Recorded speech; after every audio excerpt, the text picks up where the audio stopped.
What I'm going to tell you right now is how one day when I was walking, a random walk through a park when I was bored, changed the way I thought of women, how I then started to interact with the woman differently, apart from few people, my siblings, okay. But this day has actually changed the conversation that I had with the woman. And why is that? So now you have to understand that I used to walk a lot back in my days. Believe me, when I tell I used to walk a lot, I really used to walk a lot. 4 hours, 5 hours, 6 hours, depending on my mood. Okay, because I was that jobless. Even though I was jobless, I was generating so much of money as I was walking. Every hour I used to generate so much of money. I was so rich at that point of time. My peakest. So what I was doing is that one day I was very bored and I had nothing else to do. So I thought to take a long walk. So while I was walking through the city, I happened to see a park. I just thought, okay, let me walk through the park. I went there with the earphone, okay. And while I was walking, I was just walking, looking at the sky. I was looking at the people. I was trying to be Sherlock Holmes, trying to deduce each of the people, what their professions were. I was just trying to understand what their purpose in their life was. I was looking at the children, how children used to pick things from their parents or from the surrounding, how they form their own ideas. And I saw children playing with the parents, children playing with the other children. I was looking at the women, trying to study them, understand them. I was looking at the man who were walking along. So all these things were happening. I was a bit in an analyzing mode. So what happened was that all of a sudden, in a fraction of a second, I just understood that I want to urinate now. My urinary bladder was about to explode. I was in a critical state. I really wanted to urinate. Now you have to understand that it is not like in India or any other Asian countries that where we could go anywhere and just urinate, because people would judge, we get caught, police will come, we get fined, blah blah blah, and there are no public toilets anywhere that we go. So things are different. I was just walking through the park. I just saw a thicky bushy area. I didn't see much people over there, so I just, let's go there and get the mission done. So when I went there to the bush, the thicky area bush, I opened my sleeve. I started to urinate. When they were halfway through it, I heard a laugh, a giggling. It was a female voice. I just, shit, man, I fucking caught. So, and she was laughing at it. I felt embarrassed. I didn't mind about her. After finishing, I just went with a little bit of embarrassment face, even though actually I was not that embarrassed.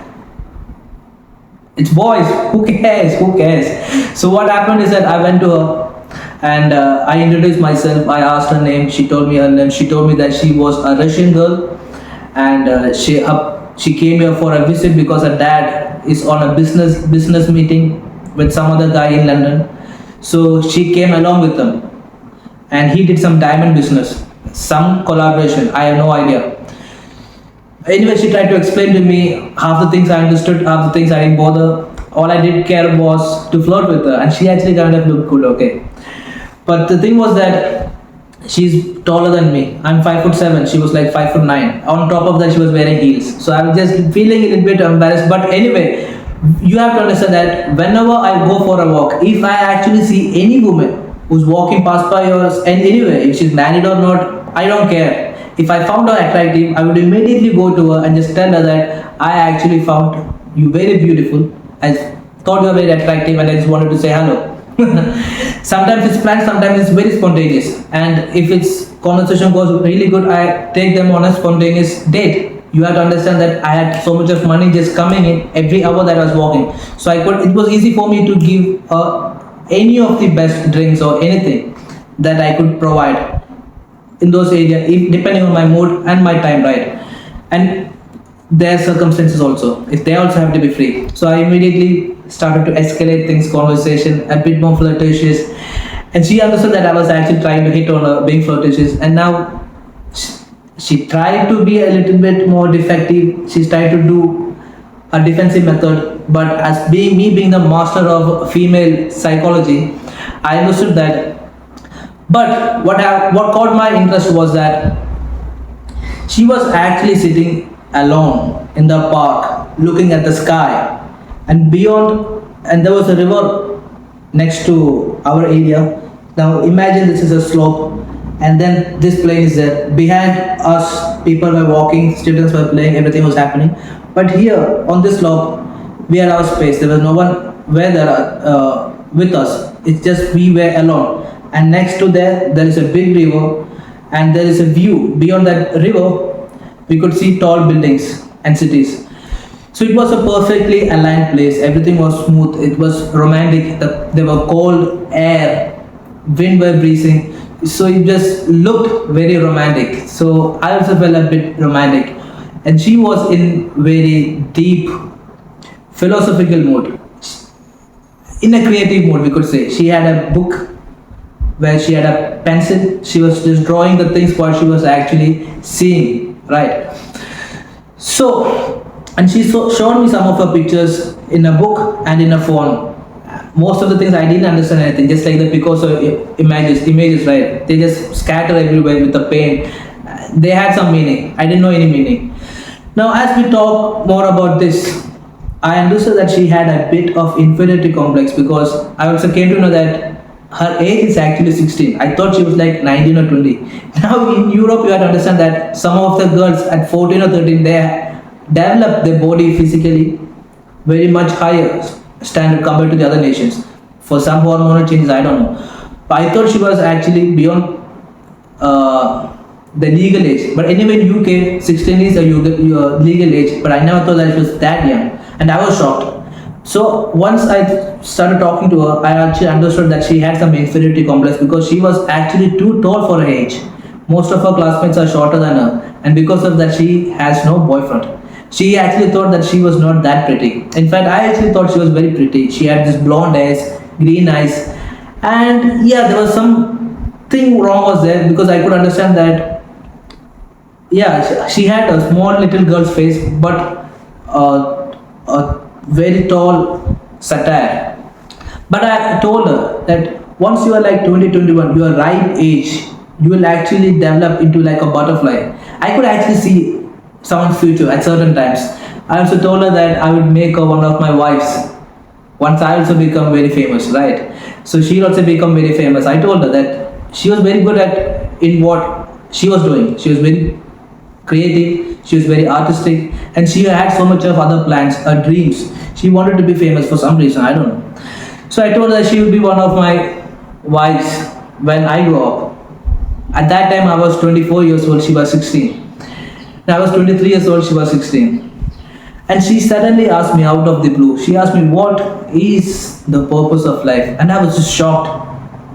You are 16, what makes you think to actually look beyond what she actually currently existing? Because what I see normally in Europe or those cities, those areas, is that girls at this young age, they actually don't get time to actually stop and think introspective, because they're too busy. They are partying, they're with boyfriends, they're enjoying life, they're getting so much of attention. Whereas this girl is already rich because of her parents, and because of, I think so, because of her inferiority complex, or because of too much of traveling, she actually kind of thinks too much, very introspective.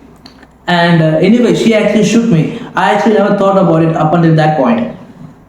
I said, I have no idea. What is the meaning of life? I said, I have no idea. Why do we exist? Where do we come from? I said, I have no idea. In fact, I had my own answers, but I kind of like was curious to know about her perspective, because my perspective might be wrong. Who am I to judge or tell anyone? I'm only 23 at that point of time, and now she is 16, and I've never seen anyone who at that age is actually that much philosophical, especially a lady. And I actually kind of understood that girls are more philosophical and spiritual, because they had so much of time to check introspective. They actually have so much of idea about their complete figure. They do their makeup, they look at the mirror for like 1 hour. So they actually self-analyze a lot. So once you're introspective and once you self-analyze, you kind of like know the things that are happening around us, because the basis of everything is actually similar, right? So we had some kind of deep conversations spiritually, philosophically, the world views. So I was actually shocked by her. She actually gave me some profound meaning. She also told me that she was actually reading Mahabharata, and she was actually amazed, and she was actually confused with what was right and wrong, because in Mahabharata there are so much of characters, right? Each of the people are described in such a length, and it was also said that, now I have no idea about Mahabharata. She actually told me that there are two different sets of people, thousands of people, all are described in detailed way, the characters and perspective, and why each people chose a side depending on their perspective. And they were not actually, those both the sides are not actually bad people. They actually did believe that they were doing it for the right cause, right?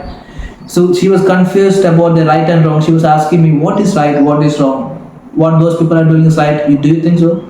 So right and wrong is also subjective, it's perspective, it's introspective. There is no right and wrong in this world. So we were having this kind of deep conversation. She actually made me think, and she made me to analyze more. And since that time, I actually start to have a more deeper connections with the females, because up until that point, I had another view of females. The way I approached, the way I talked to them was completely of different aspect. Yes, you thought it right. But after that, I started to talk to women in a different perspective, because I understood by now that they are more spiritual. They actually kind of like understand God.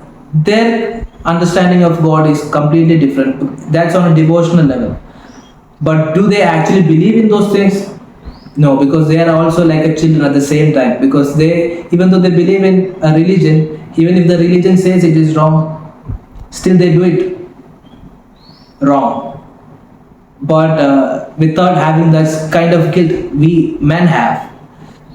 Why? Because I have no idea about those psychology, but yes, it does happen. They are like children, at the same time they are like grown-ups. They are like a mother, but at the same time they are like daughters who should be nurtured and programmed in a very conditional way, or else they get spoiled.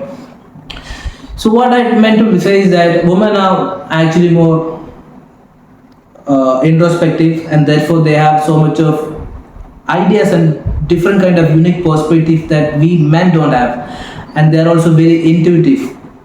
So sometimes when women say something intrinsically or intuitively, it's actually better for us to listen, but it's not all the time in all the cases. Now that is one of the difficult part for us to differentiate and filter, to know from their point of view what is right, what is wrong. Because sometimes what they do tell which is right for us will not actually end up good for us, because female standards and male standards are actually different. So why I was telling about this, I don't know, I just thought to tell you one of my success stories. But it was not that successful, because I asked for a kiss, okay, I asked for her kiss, but she came close to me, but then she went back. But I knew she was interested. If I asked her once more, we would actually escalate more. But knowing her age, I felt a guilt. So I thought maybe later, once she turns 21, like I said before, like I did by prophecy, once she turns 21 or 23, I will go to Russia and I will have a new wife, one of the wife of another millionaire, right? So yeah, it's one of the female perspective that I wanted to share with you. One of the experiences that I had while I was walking, a random walk while I was walking when I was bored in Europe.